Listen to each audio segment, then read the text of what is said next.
Isso eu aprendi no curso que eu fiz na Irlanda. Nossa, aqui ó, já vendeu o peixe, tá vendo?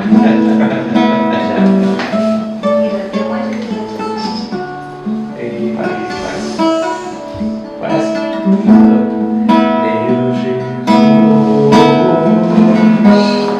Salvador, outro igual não há. Todos os dias quero louvar as maravilhas de teu amor.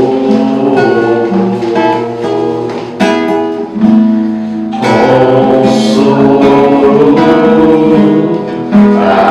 abrigo, força e refúgio é o Senhor. Com todo eu sei, com tudo que sou, sempre te adorarei.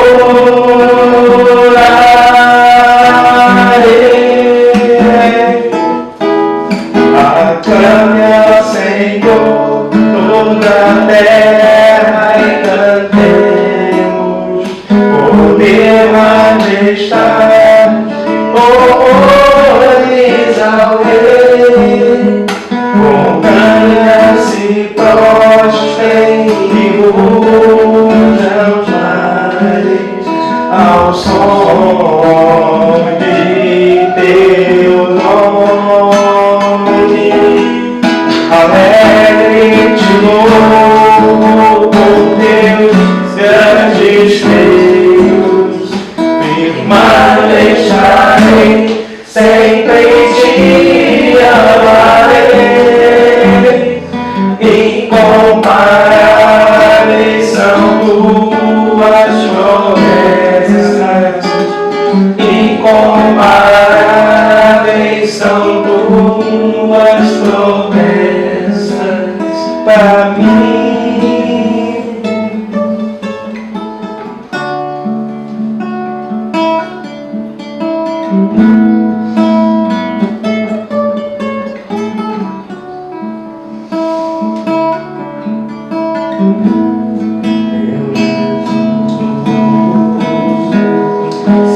Salvador, outro igual não há.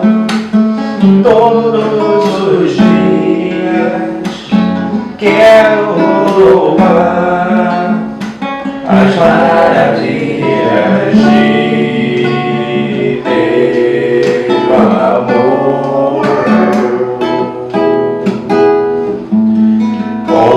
Consolo, abrigo, força e refúgio é o Senhor. Com todo eu sei, com tudo que sou, sempre te adorarei.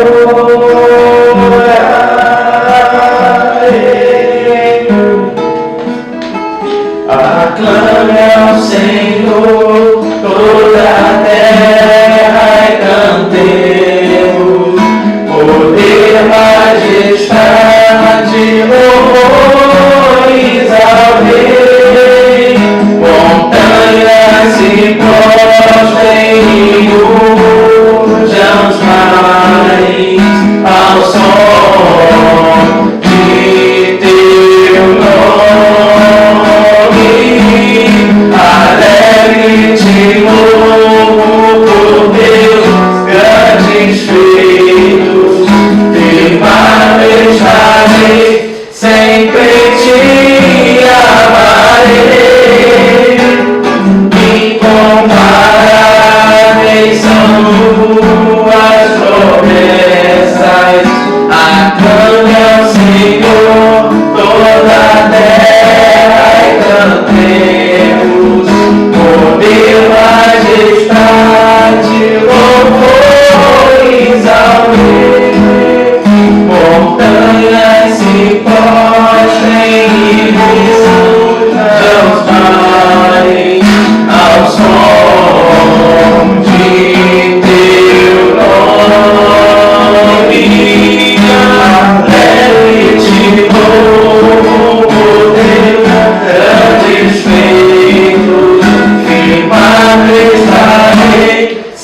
que o Senhor me ungiu pra pregar poucas novas libertados. Ninguém viu minha mulher, pois te agradaram o coração.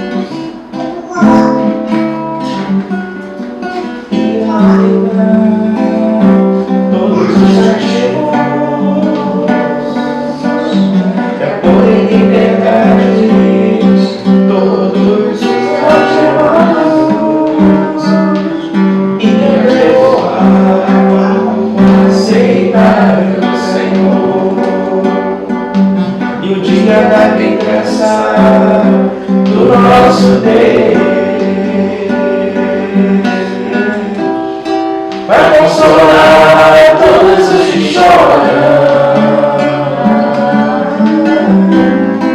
É amor sobre os que em Sião de luto está. Uma coroa ao invés de cinza, olhos de alegria ao invés de pranto. De louvor ao invés de espírito angustiado, a fim de que se chame, a fim de que se chame cavalos de justiça, plantados pelo Senhor, cavalos de justiça, plantados pelo Senhor. Vai consolar todos os que choram. Amor sobre os que em Sião estão. Uma coroa ao invés de cinza, olhos de alegria ao invés de pranto.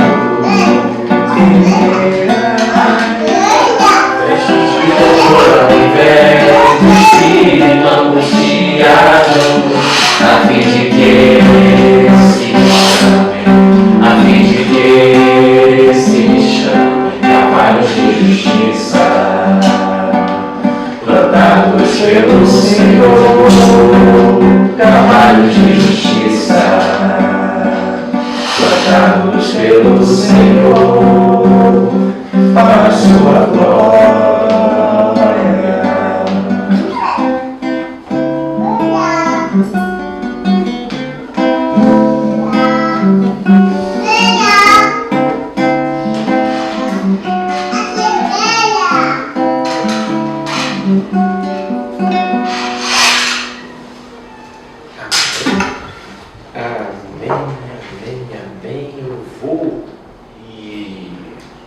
Vamos fazer um pequeno recorte em cima de experiências muito significativas vivenciadas por Davi antes dele assumir o reinado, né?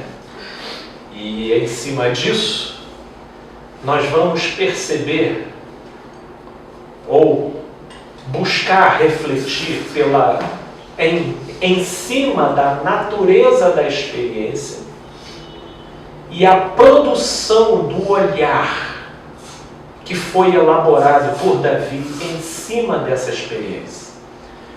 Mas primeiro vamos ir até a experiência, e antes de a gente entrar na leitura desse capítulo, creio que vai ser válido uma pequena introdução para a gente entender o momento histórico que a gente vai estar se debruçando aqui. Era o período anterior a Davi assumir o reinado, logo era o período em que Davi vivia de maneira fugitiva em função da ira inconformada, ciumenta, invejosa daquele que ocupava o trono anterior a Davi, o rei Saul.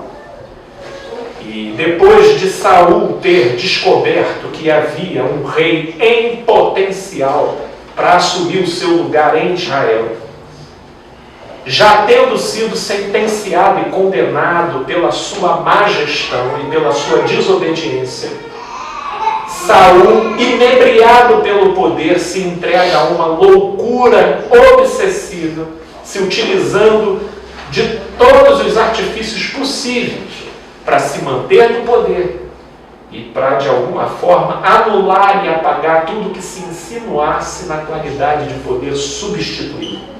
E isso o levou a insanidades cruéis. Nesse contexto, Davi consegue criar uma identificação com Jonatas, filho de Saul, e uma identificação quase simbiótica entre almas, de profunda solidariedade. Porque Jonatas, filho de Saul, enxergava a loucura do pai e a injustiça perpetrada sobre Davi. Mas não se tinha muito o que fazer. E o melhor que Davi poderia fazer era sair dos territórios de Israel. E sair dos territórios de Israel era ir para território inimigo. Porque diferentemente do que a gente vê hoje aqui, Israel dividia território com inimigos tenazes, né? Então, era uma questão de sobrevivência, permanecer no perímetro da sua própria nação, porque botar o pé fora da linha, você já era uma persona não grata. E já havia todas as justificativas possíveis para a morte. Então é nesse contexto que Davi, buscando fugir dessa loucura ensandecida de Saul, que cada vez fechava mais o cerco dentro de todo o perímetro de Israel, não foi lhe sobrando muita alternativa a não ser sair de Israel. E aí ele vai parar na terra de um inimigo lendário de Israel, que são os filisteus, né? E aí a gente vai começar a ver essa narrativa, onde a gente já está, então, aqui pautado numa das primeiras características desse momento vivencial de Davi, que era uma perseguição injusta, era uma perseguição descabida. Davi era alvo daquilo que ele nem sequer fez. Particularmente, no fundo, ele nem sequer acreditava ter esse potencial todo.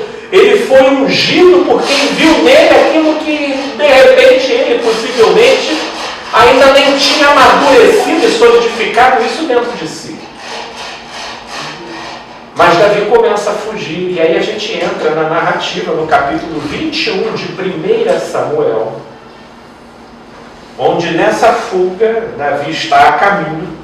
Então veio Davi a Nobe, né, que era uma cidade de sacerdotes, né, ainda próximo de Jerusalém, onde ficava situada a instalação do tabernáculo nas proximidades. E o sacerdote Aimeleque, sacerdote local no momento, tremendo, saiu ao encontro de Davi. Por que tremendo? Porque naquela altura do campeonato todo mundo já sabia quem era Davi. Eu vi ele falando com ele. O Galo pode cantar 10 vezes. Aí, tremendo porque sabia que Davi seria o rei, ou porque tremendo porque estava vindo atrás de Davi? Tremendo porque o poder vigente já tinha deixado claro de todas as maneiras de que Davi não era uma persona não grata. Ou seja, falar com Davi já era sentir uma coceira aqui na horta, entendeu? De uma faca passando, assim, Então, do tipo, cara, Davi, não, Davi, vaza, Davi. E tinha outro lado, porque Davi também estava armado. E Davi, por outro lado, foi aquele que matou Golias. Ou então não dava para você chegar e falar assim, pô, Davi, vaza. O sacerdote Aimeleque chegou e pensou, se correr o bicho pega, se ficar o bicho come. Só responder mesmo, você entendeu? Então, se tremendo. A Aimeleque pensou assim, meu Deus, agora é a hora do meu encontro com o pregador, né? Eu vou morrer de qualquer. Não tenho como mandar vazar. E eu não tenho como mandar ficar, então, gente, é uma situação inusitada, né? E aí respondeu Davi ao sacerdote Aimeleque: o rei deu-me uma ordem e me disse: ninguém saiba por que te envio e de que te incumbo. Aí Davi já está dando uma consolada aqui em Aimeleque, né? Para Aimeleque pensar que pô, ninguém saiba, não, isso, e de que te incumbo. Quanto aos meus homens, combinei que me encontrassem em tal e tal lugar. Agora, que tens as mãos? O que você tem aí? Perguntou Davi do sacerdote. Dá-me 5 pães ou o que se achar. Respondeu o sacerdote a Davi e disse: não tenho pão comum à mão, porém pão sagrado. Era o pão da proposição, era o pão que não se podia tocar. Se ao menos os teus homens se abstivessem de mulheres. Aí a gente não sabe se esse foi mais um migué que Davi. Não, mas esperma. Ele tinha aquela coisa do a questão da impureza, mas a resposta de Davi é que eu não sei se foi mais um migué, né? Porque Davi já contou o primeiro migué que ele estava indo lá incumbido pelo rei, né? E a segunda, Davi já conta que respondeu Davi ao sacerdote: sim, a gente está privado de mulheres, como sempre. Ainda joga aqui. Sim, como sempre, quando saio à campanha, foram-nos vedadas as mulheres e os corpos dos homens não estão imundos. Se tal se dá em viagem comum, quanto mais serão puros hoje. E aí o sacerdote, você vê, né? Davi entra no mundo da mentalidade do sacerdote, trabalha, se comunica com ele conforme as prerrogativas do sacerdote, para que primeiro o sacerdote perdesse o medo. Davi foi lá e supostamente não estava em conflito com o rei, pelo contrário, estava incumbido pelo rei. E segundo, as mulheres dele, os homens dele não estavam impuros na campanha, né? Não estavam impuros na campanha. Então o sacerdote ficou sem medo e sem culpa. E aí deu-lhe, pois, o sacerdote o pão sagrado, né? E aí inteirou-se. Quando os escribas e fariseus questionam Jesus por que os discípulos dele estavam colhendo espigas em dia de sábado. E aí Jesus disse: olha, o que a gente está fazendo aqui é o de menos, comparado ao que Davi fez. É ficha, e vocês não recriminam isso, pelo contrário, vocês leem todos os sábados aí na sinagoga de vocês esse feito, né? E aí deu-lhe, pois, o sacerdote o pão sagrado, porquanto não havia ali outro senão os pães da proposição que se tiraram diante do Senhor, quando trocaram no devido dia por pão quente.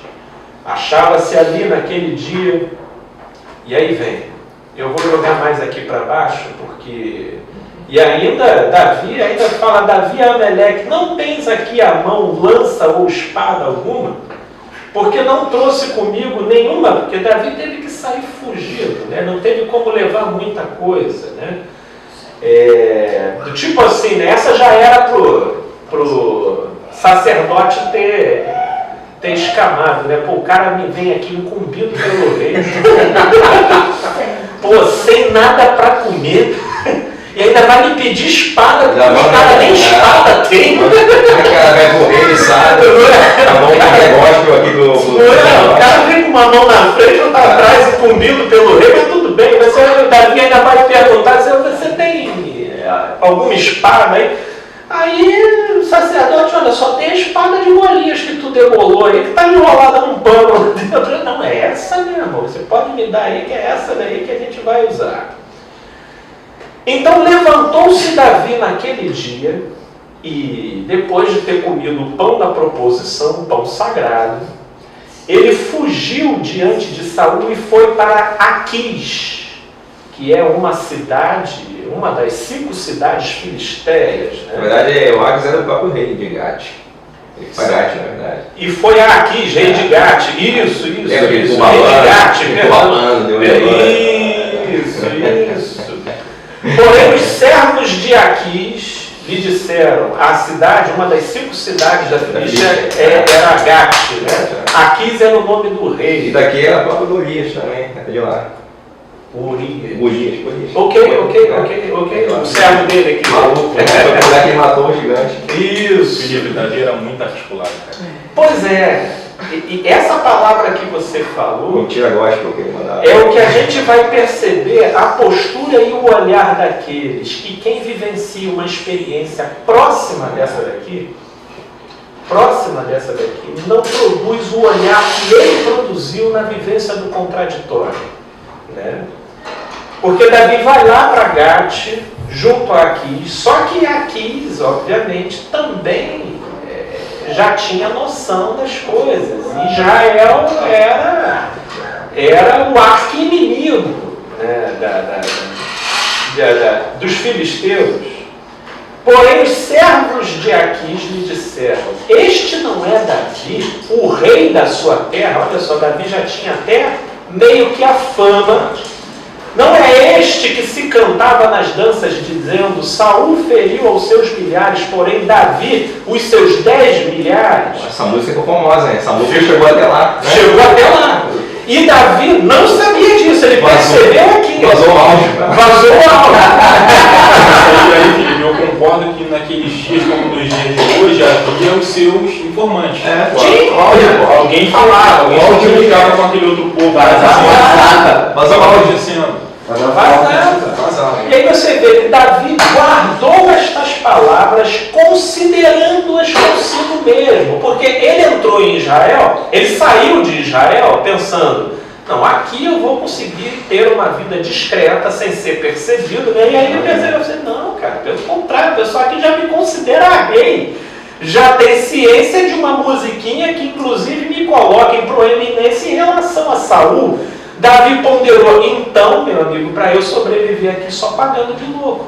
Entendeu? Porque é ali que ele pondera a situação. Né? Porém, Davi, a seus 10 milhares, Davi guardou estas palavras considerando-as consigo mesmo. E teve muito medo de Aquis, rei de Gate. Pelo que se contrafez diante deles, em cujas mãos se fingia doido, engravatava nos postigos, cara, abraçava as pilastras lá das portas e deixava correr saliva, ficava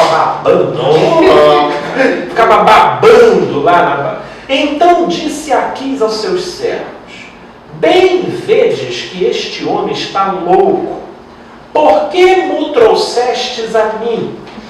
Faltava-me a mim doidos para que trouxesseis este para fazer doidices diante de mim? Há de entrar este na minha casa? Davi retirou-se dali e se refugiou na caverna de Adulão, e aí já entra um outro contexto para caber uma outra reflexão. Foi a primeira estação. Isso. Surge então a primeira estação mentorada por Davi na caverna de Adulão. Né? Mas você vê que até para ele chegar na caverna de Adulão, os movimentos de Davi negociar com o sacerdote, driblando o medo e a culpa do sacerdote, tendo acesso ao pão sagrado para que ele e os seus homens não morressem de fome, para fugir de uma perseguição injusta, engendrada contra ele em relação a um rei insano. E aí daqui a pouco a gente passa para o contexto de ele se refugiar numa terra inimiga, vizinha, E quando ele constata que essa terra já tem a devida fama da importância que ele tem, ele percebe que ele se tornou um alvo fácil. E de que Aquis seria infinitamente mais cruel do que Saul se soubesse que Davi, lúcido, estava na terra dele pagando bobeira. Então ele entra numa crise de loucura, simulando para poder sair daquela situação. Ele simulou 2 vezes, né? Duas vezes. Primeiro com o sacerdote, numa negociação de inteligência. Né? E depois pagando de Se é um religioso fanático, ele vai falar, não posso mentir, porque o Davi no dia de hoje seria um cara de marketing. É isso, não tinha nem político, mas diria marketing. Só que agora eu quero convidá-los a ler o Salmos 34. O Salmos 34. O Salmos 34 ele produziu inspirado nessas experiências. E aí eu quero refletir com vocês o olhar de Davi, a inspiração da alma de Davi no modo como ele encarou. Porque veja como que aqui, muito bem colocado pelo Elan, e muito presente na nossa percepção, a gente trabalha, caramba, Davi era um homem articulado, caramba, Davi seria de marketing. Mas olha como é que era a percepção de Davi na vivência dessa situação. Aí vamos lá. Salmo 34, depois de passar por tudo isso, chegar são a salvo na caverna de Adulão, tendo conseguido pão numa negociação articulada e inusitada, tendo escapado da morte, se fingindo de louco, fugindo de uma perseguição do qual ele não fizera nada para estar vivenciando aquilo. Ou seja, toda a retratação de uma história que caberia múltiplas auto-vitimizações. Múltiplas, que é o que a gente perde tempo com isso o tempo todo. Meu Deus, o que está acontecendo? Meu Deus, viram as costas para mim. Aí vem o Salmo 34. Posso fazer uma adenda aqui? Vou te cortar. O que a gente vê hoje em dia como é ensinado nas igrejas, essas características que Davi tinha como se fosse algo sobrenatural divino. Que na verdade isso remete às experiências que ele teve de vida. Que ele colocava ali em prática o tempo inteiro. Não estou dizendo que não tem nada a ver com Deus, estou dizendo o seguinte, são características que eu tive adquirindo na vida. A minha articulação, a minha capacidade de influenciar, é uma coisa que eu aprendi desde o Espírito. Entendeu? Não era uma coisa que baixava nele e caraca, sabendo a vida de Davi foi muito intensa. Foi muito intensa e de experiências de peso. Né? Então vamos ao Salmos 34. Aí vem Davi: bendirei o Senhor em todo o tempo. O seu louvor estará sempre nos meus lábios.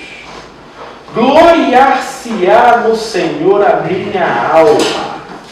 Os humildes o ouvirão e se alegrarão. Tenham essa história que a gente acabou de ler em mente aqui, porque isso daqui foi inspiração de Davi a partir dessas vivências. Engrandecei o Senhor comigo, e todos, a uma, lhe exaltemos o nome. Busquei o Senhor e ele me acolheu. Livrou-me de todos os meus temores. Olha que interessante, eu já chamo a atenção, já a começar daqui. Busquei ao Senhor e ele me acolheu, livrou-me de todos os meus temores. Como que, em geral, a gente reflete nesse verso numa condição passiva. Né? Onde a gente busca o Senhor e quer um acolhimento assim,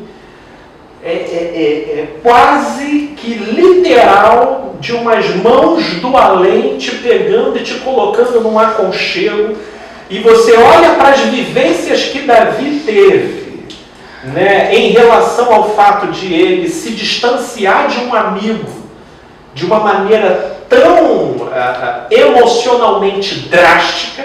Porque o que você vai ler no capítulo anterior é justamente a separação de Davi e Jonatas, mutilada pela loucura ensandecida de Saul. e depois Davi entrando nessa sequência de acontecimentos conturbados, onde ele precisa criar negociações, encenações, performances, para não passar fome e para não ser esquartejado. Você entende? Então, chega Davi e fala: busquei o Senhor e Ele me acolheu e livrou-me de todos os meus temores. O que isso significa? Pode trazer como reflexão aqui, de que Deus habita uma dimensão que a maioria de nós desprezamos em favor, sobretudo nos dias de hoje, do discurso técnico. O discurso técnico hoje nos deixou pernetas em relação a essa dimensão que habita todos nós aqui, mas que nós desaprendemos o contato com essa dimensão, que é a intuição. A intuição. Essa articulação de Davi, ela está vindo de onde? Esse inusitado, de ele ir a cada momento e a cada demanda, dizendo para ele o que fazer. Ele chegou na Filístia com uma ideia, até que ele ouve um comentário, eu falei, velho, aqui o pessoal está sabendo. Aqui o pessoal está sabendo. Se o cara já chega com aquele projeto em mente, se ele faz um cursinho antes de como entrar em terreno inimigo, dá branco. Porque o discurso técnico tenta criar um script pré-definido em relação à realidade. Quando a realidade se mostra diferente de tudo que você planejou, dá branco. Porque a gente perdeu o contato com a nossa dimensão intuitiva. Intuitiva. E foi assim que Deus guiou Davi o tempo todo nessa situação. Ou seja, o próprio desdobramento da realidade foi dizendo para Davi o que fazer. O que fazer? O que fazer? Aqui só passando de louco. Aqui também. Mas como que Davi tinha certeza se isso ia dar certo? Não tem certeza. É algo ali no momento, que é a única alternativa. Porque não vai dar, não, eu confio no Senhor, eu vou chegar aqui com toda a minha dignidade. Ele ia levar uma facada na jugular e acabar com a história. Porque a nossa rigidez, que acaba, o nosso comportamento de rigidez inflexível, diante de um panorama inusitado com o qual tecnicamente a gente não saiba lidar, anula a prerrogativa da intuição, que te dá um instinto, que te dá um instinto, assim, cara, esse daqui, esse contato a gente perdeu. A gente está muito técnico hoje em dia. Eu quero saber onde tem base bíblica para isso. Isso, eu tenho que ter, tem base bíblica, a gente quer todo um conforto psicológico anterior e a gente perdeu o feeling dessa condução interior. Felipe, as pessoas não têm hoje em dia uma coisa que é o autoconhecimento. Eu sou influenciado por ele, é ele que é o meu norteador.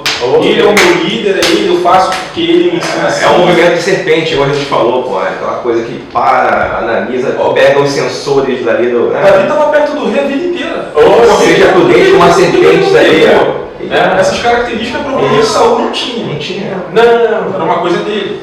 E outra, esse busquei ao Senhor aqui, não é um busquei um profeta, não é um busquei um psicólogo, não é um busquei um amigo, é o Senhor que habita o coração. Que só até quando a hora da babando foi ele buscou e é a intuição. Ele atribuiu, ele entende que aquilo dali foi uma orquestração. E no ato do realizar-se, não é algo que a gente faz com certeza. Aí eu já sabia. Olha, chegar diante de Aquis ali é só eu fingir de maluco. Não, isso é dado no momento, isso não é programado. Não é programado. Só que quantas coisas a gente hoje já não se permite viver assim. E é porque eles falam, quando você tiver perto de uma autoridade, não fica acreditando no que você vai falar, não. É dar boca pra você não vai falar. Exatamente. Outro lado da história. Eu acho que é legal a gente também, porque da mesma forma que a gente tem esse lado de aprendizado, também existe um outro lado que, assim, a gente sabe que o nosso coração, também as nossas emoções, nosso coração nos engana em algumas direções erradas, o coração é enganoso. Então, como saber? Mas aí é que está. Entendeu? Esse como saber não tem como. Davi não sabia. É vivendo. A reflexão É aqui não é porque você tem essa teoria ou essa concepção que não é inválida, com certeza. Não, Da falibilidade das produções do nosso coração, isso não anula o fato da prerrogativa da intuição que está presente. Só que quanto mais a gente se distancia dessa prerrogativa, privilegiando o olhar técnico, que é aquele que opera apenas pela via do raciocínio lógico, plausível, palpável, programável, previsível para o lado de fora, em nome dessa insegurança de que o seu coração é falho, a gente anula a intuição.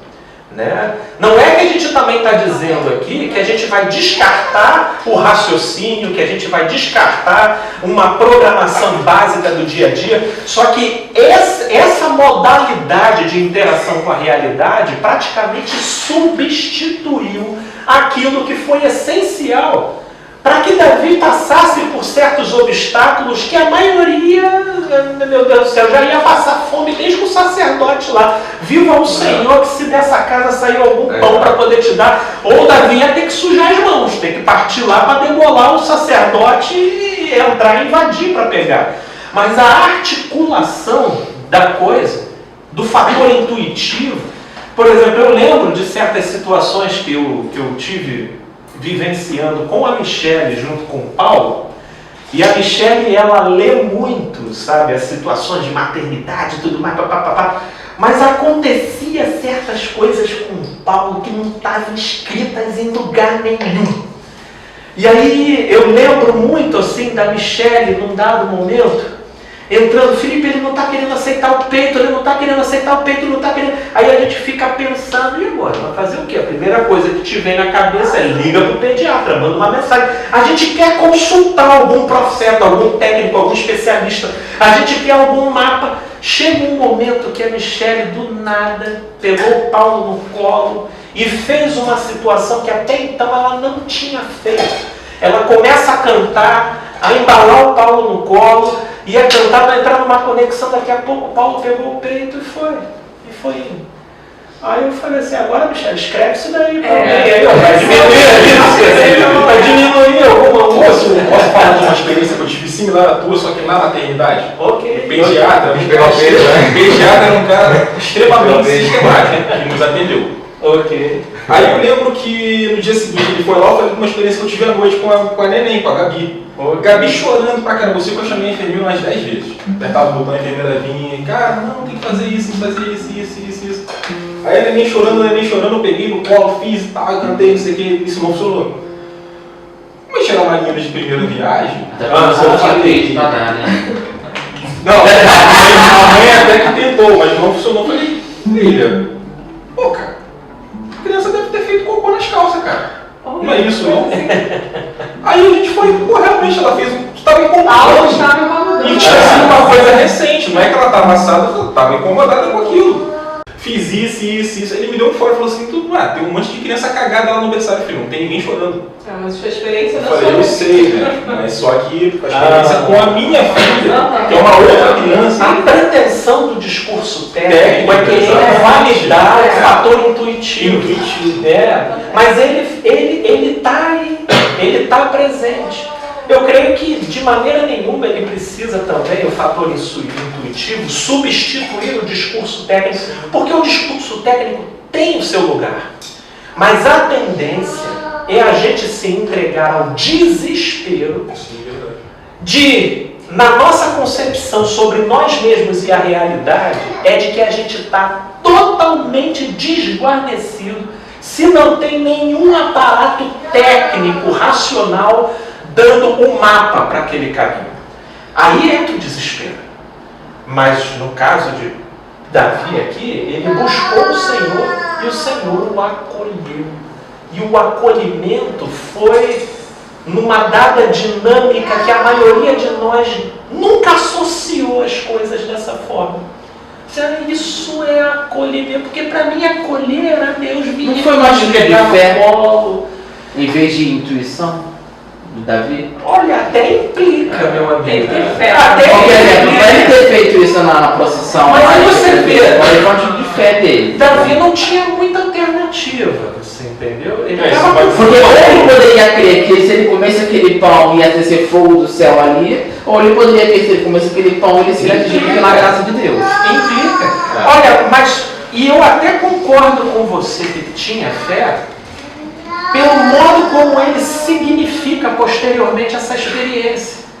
Porque sem essa conexão ele poderia chamar tudo aquilo ali de sorte, de cagada, ou numa inflação do eu do tipo, caraca, velho. Como Aí, isso é bom, não eu brinca sei. não, brinca Vai comigo mudar não, porque a necessidade. eu saco. Mas ele entendeu uma fenomenologia espiritual ali. De uma coisa que não se dizia antecipadamente, ela ia acontecendo no próprio desvelar dos fatos. E isso é uma coisa que eu trabalho em mim. Né? Eu tenho muita coisa que, por aquilo que você vai estudando, se desdobrando, vai vendo, tudo vai conhecendo, aí você vai lá e faz, até com uma certa segurança, mas quando você se depara, bum, cara, velho, não lidei com isso em lugar algum, nunca vi isso escrito. E olha, a vida ela é rica dessas situações.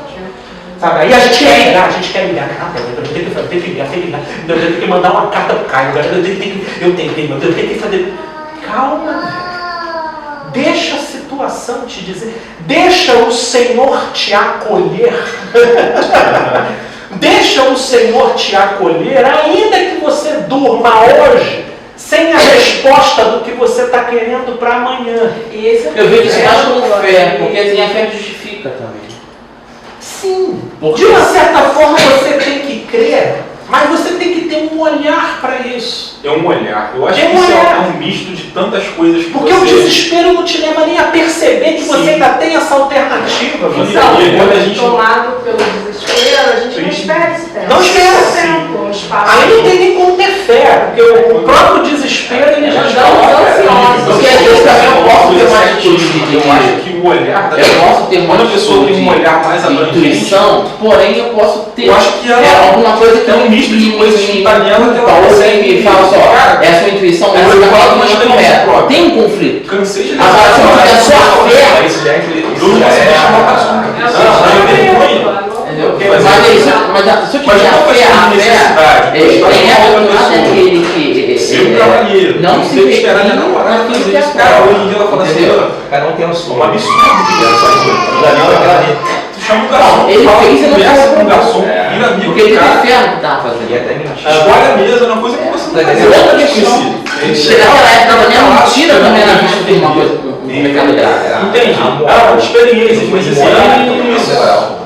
Por isso que eu acho que essa linha é muito tênue. Ele foi amoral quando mentiu, não foi imoral. Porque Isso é muito assim, complexo. um exemplo, andar pelado, ele é o que pra você?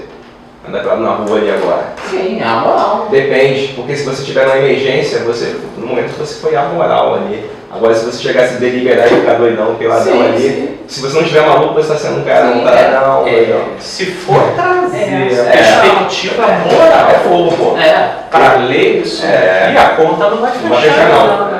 E Davi mentiu, Por isso que a minha visão que eu tenho, tava falando pra ele, é muito mais voltado. Isso. Porque bem-aventurado daquele que não reprova aquilo que. Então, assim, é porque a gente tem. Não se Não se condena naquilo que é prova. Porque, por exemplo, às vezes a minha consciência está falando, cara, minha percepção, cara, vai por ali, mas ao mesmo tempo que eu tenho isso me apontando, vai por ali, eu tenho um conflito interno aqui abençoado dentro de mim, falando, cara, mas se for por aqui, tem essa convergência, e aí? Se eu vejo por ali pela minha fé, eu acho que isso isso que me reprova aqui, ou essa insegurança some, porque é através da fé. Ok. Eu acho que isso é muito particular. Davi teve esse- Ô, esse Bruno, insight. isso é tão particular, isso é tão particular que, por exemplo, como é que eu te dou, como é que você, num certo momento da sua vida, você se deparou com a Carol. Você teve que, de alguma forma, conquistar a Carol. Eu não sabia como é que você soube a maneira de conduzir a conversa, Mas na verdade, É uma coisa particular. É uma situação o que a gente está extraindo daqui é um princípio. É. Isso vai ter uma aplicabilidade diferente a cada diferente em um. cada momento. Agora, repito, Se for trazer a perspectiva moral para interpretar isso daqui, a conta não fecha. Aqui, Davi já era irmão de Paulo, quando Paulo dizia: tudo me é lícito, mas nem tudo me convém. E nesse momento aqui não conveio a Davi morrer de fome e nem ser espartejado. Eu dizer que foi um ato de fé de quem escreveu, né? Porque quem escreveu, se fosse ele, nossa, aqui eu não posso colocar aqui. Eu não posso escrever, Foi não. uma narrativa. Você vê como é que ela está presente. A religião é que vai se fazendo de cega, porque ela só saca aquilo que confirma o que ela quer estabelecer para os seguidores. Entendeu? Mas está tudo aqui. Foram vivências. Davi mentiu, Davi fez tantas coisas, mesmo assim isso ele atribui ao Senhor. Fez uma maluco. direção. Fez maluco. Tá vendo? Você fez agora uma leitura moral. Se eu fizer uma leitura existencial, Davi negociou, Davi articulou a situação, porque o que estava em jogo ali era a loucura contra a insistência da vida. Era a loucura contra a insistência da vida. Por isso é que são perspectivas diferentes. Porque aí você faz uma leitura moral, assim, Davi mentiu e ainda foi guiado pelo Espírito. Então o Espírito estava santificando a mentira. Com a perspectiva moral, a conta não fecha. Não dá para ter essa ótica. Que Saul era o rei. Se ele quer me matar, eu tenho que deixar, porque ele é ungido do rei. Já vem. Vem daí. E Abraão, Mas aí ele era ungido, aí Abraão, confirma ele o quando tempo ele todo, sai aí não da terra, fecha. O rei Entendeu? Não, mas ele era ungido também. quando Abraão entra no Egito, ele diz O mesmo que sacerdote que ungiu ele. manda dizer que Sara é irmã.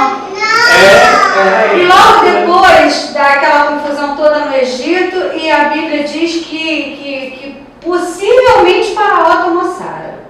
Né? Ele sai dali, ao invés de levar a bênção, ele não leva a bênção, ele leva um certo conflito, ele sai dali e vai para a terra de Abimeleque. Quando ele chega lá na terra, ele olha para Sara e fala que ela ainda é muito bonita e fala: diz que você é minha irmã. Quando Abimeleque vai tomar Sara como mulher, Deus vem em sonho e fala: não faz isso, porque isso é mulher de Abraão.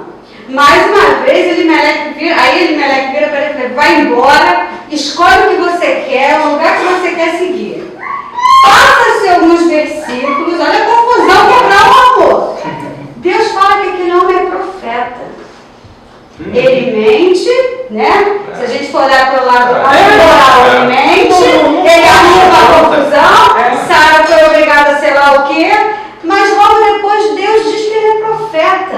Porque não é uma questão moral, é uma questão agraciadora. É graça. Se você não olhar por esse lado, é graça. Ah, Felipe, então Deus está santificando o erro. Olha, isso é só na perspectiva moral. Cara, isso é, a gente sempre for começar a puxar. Isso é só na perspectiva moral. Isso é um olhar que vai demandar um universo à parte. Não é uma análise moral que está fazendo. Porque se você chamar para você que Deus, a partir de Davi e Abraão, está santificando a mentira, passa a viver mentindo e depois você vem me contar como é que foi a experiência.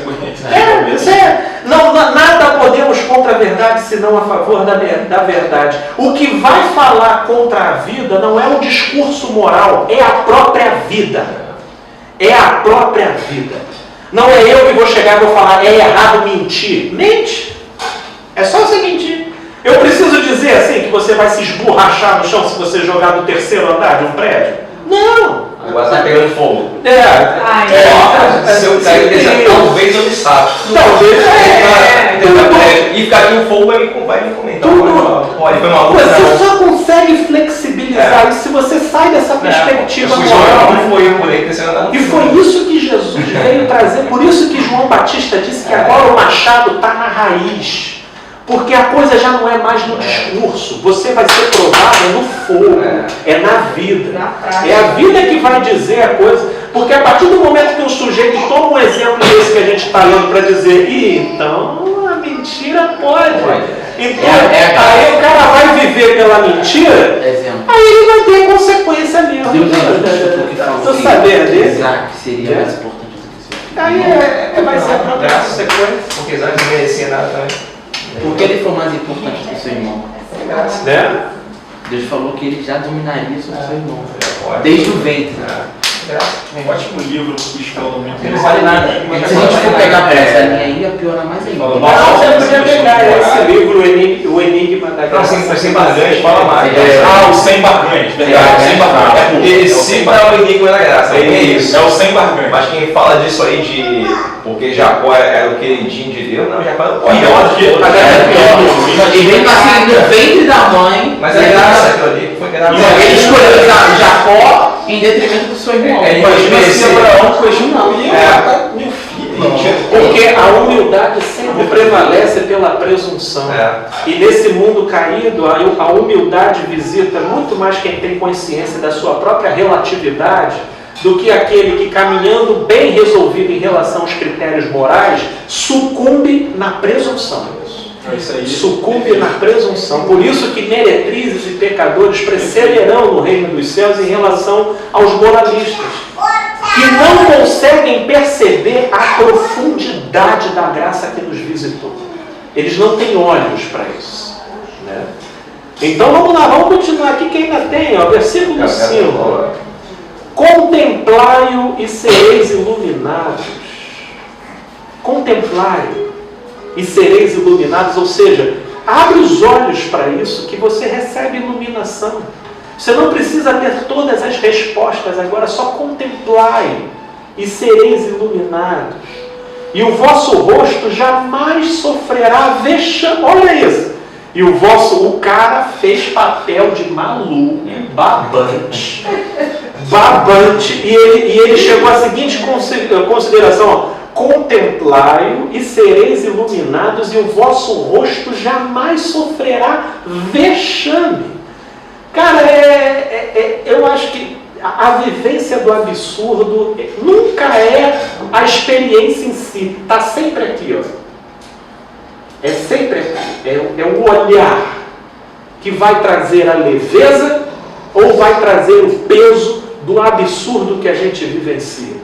Porque até no que a gente leu e o que a gente está vendo no como Davi significou, caberia uma reflexão em relação ao significado do que seja vexame.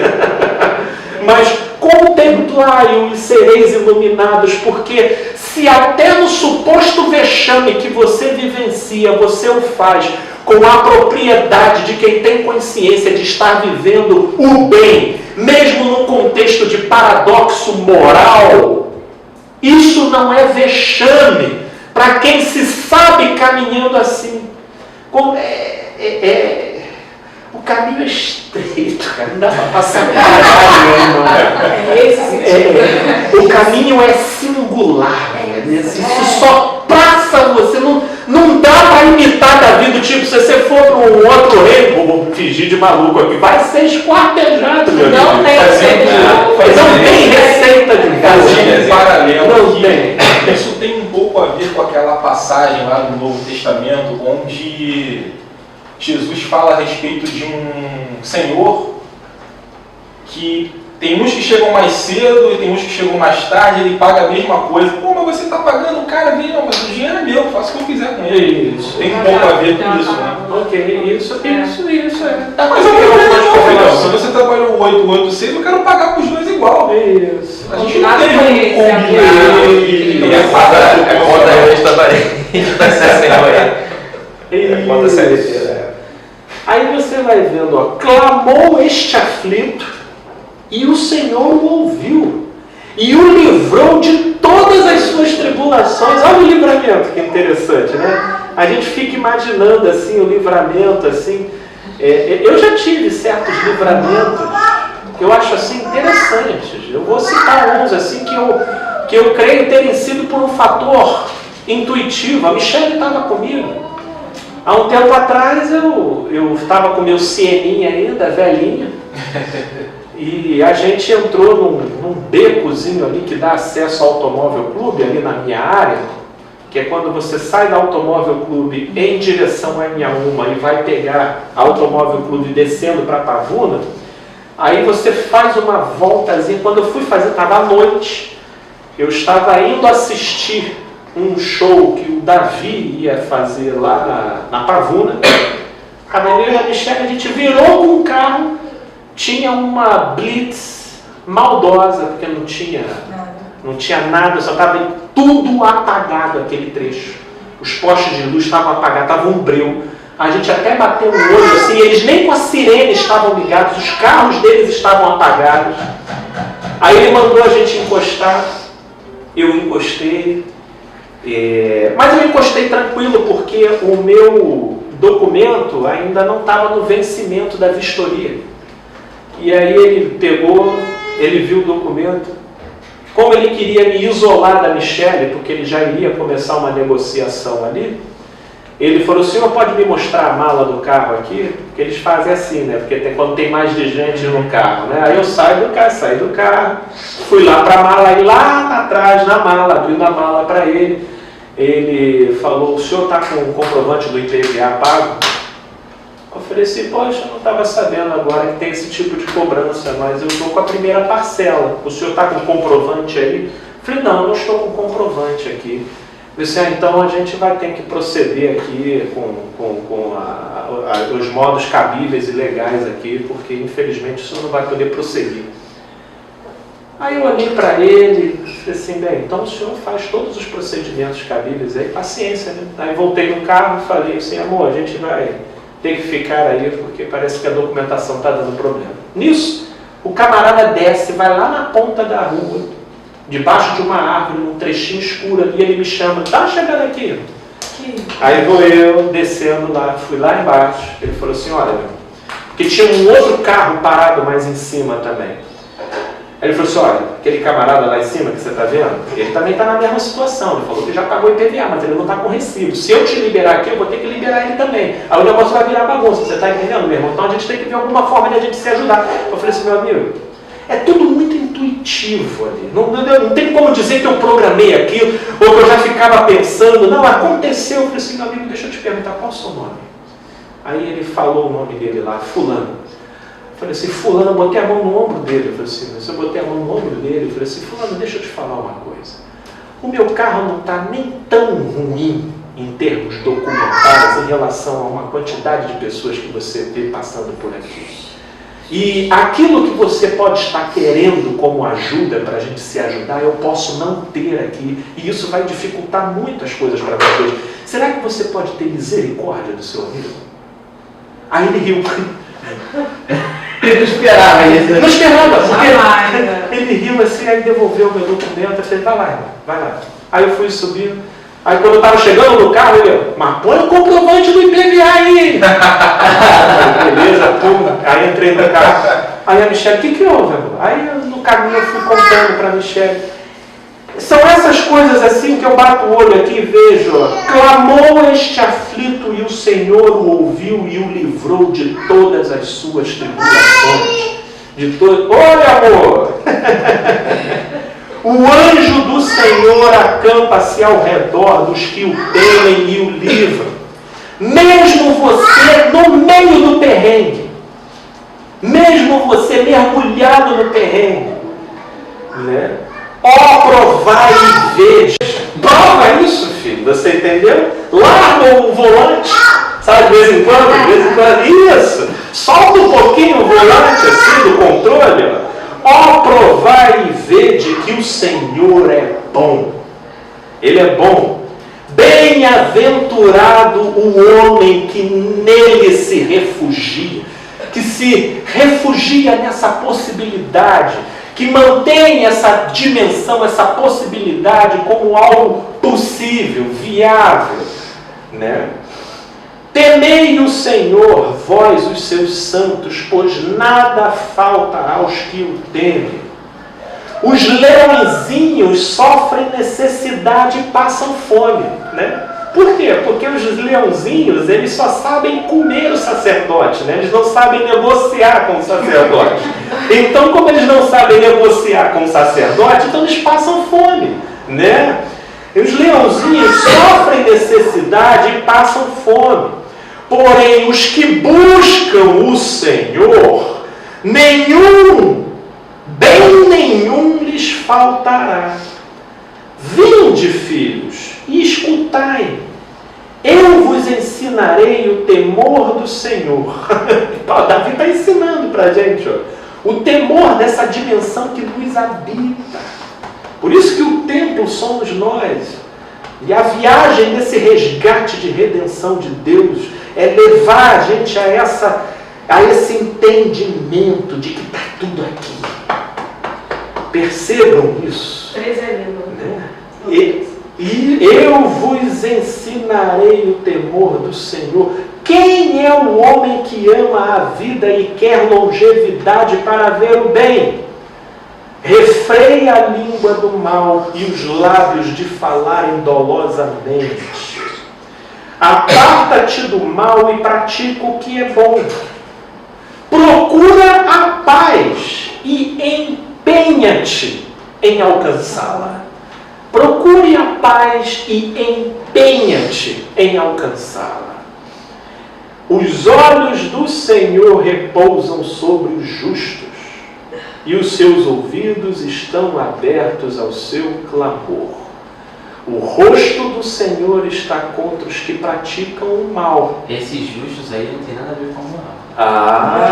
Você está entendendo, meu amigo. O rosto do Senhor está contra os que praticam o mal, para lhes extirpar da terra a memória.